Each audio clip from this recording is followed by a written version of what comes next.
नमस्कार मित्रमैत्रिणींनो, स्वामी समर्थ। वटपौर्णिमेच्या दिवशी या रंगाची साडी चुकूनही नेसू नका। वर्ज्य असतात हे रंग। धार्मिक कारण जाणून घेऊया। यंदा 10 जून रोजी वटपौर्णिमेचा पवित्र सण साजरा केला जाणार आहे। या दिवशी विवाहित महिला साज शृंगार करून वडाच्या झाडाची पूजा करतात आणि पतीच्या दीर्घायुष्याची मागणी करतात। या सणावेळी काही रंगाचे कपडे परिधान करणे वर्ज्य असते।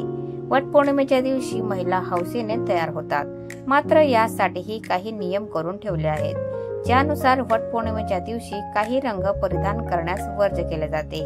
या दिवशी काही रंग अशुभ मानले जातात। अशात या रंगाची साडी, ड्रेस अथवा कोणतेही कपडे घालणे टाळावे। अशुभ मानले जाणारे हे रंग चुकीची ऊर्जा निर्माण करतात, ज्यामुळे तुमचे सर्व कष्ट वाया जाऊ शकतात। अशात आधी या रंगाची माहिती करून घेणे फार गरजेचे असते। चला वटपौर्णिमेच्या पूजेत कोणते रंग घालावेत आणि कोणते नाही ते जाणून घेऊया। कोणते रंग घालणे टाळावे? काळा रंग।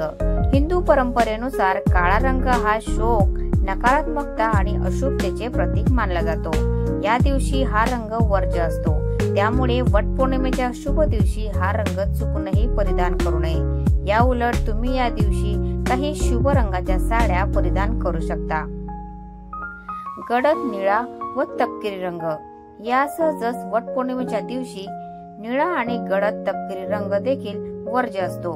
अशात या रंगाचे हे कपडे या दिवशी परिधान करू नयेत। हे रंग गंभीरता, शोक आणि स्तरीय नसल्याचे मानले जाते। वटपौर्णिमेच्या दिवशी हे रंग परिधान करावेत।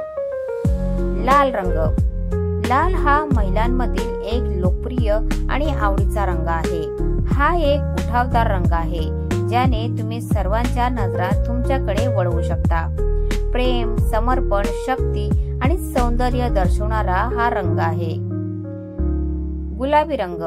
लहानपणापासूनच महिलांना गुलाबी रंगाचे फार आकर्षण असते। या रंगाला गोडवा आणि माधुर्याचे प्रतीक मानले जाते। नवविवाहितांसाठीही हा रंग फार खास मानला जातो।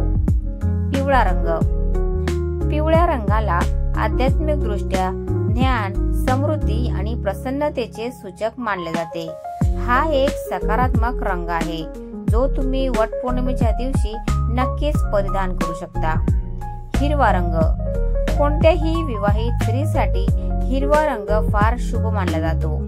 हिरवा रंग स्त्रीच्या नातेसंबंधातील वाढती नाती, समृद्धी आणि प्रगती दर्शवण्याचे काम करीत असतो।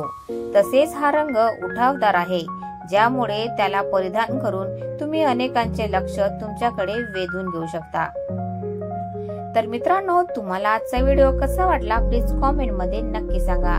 आणि व्हिडिओ जर आवडला असेल तर व्हिडिओला लाईक करा, शेअर करा आणि चॅनलला सबस्क्राईब करायला विसरू नका।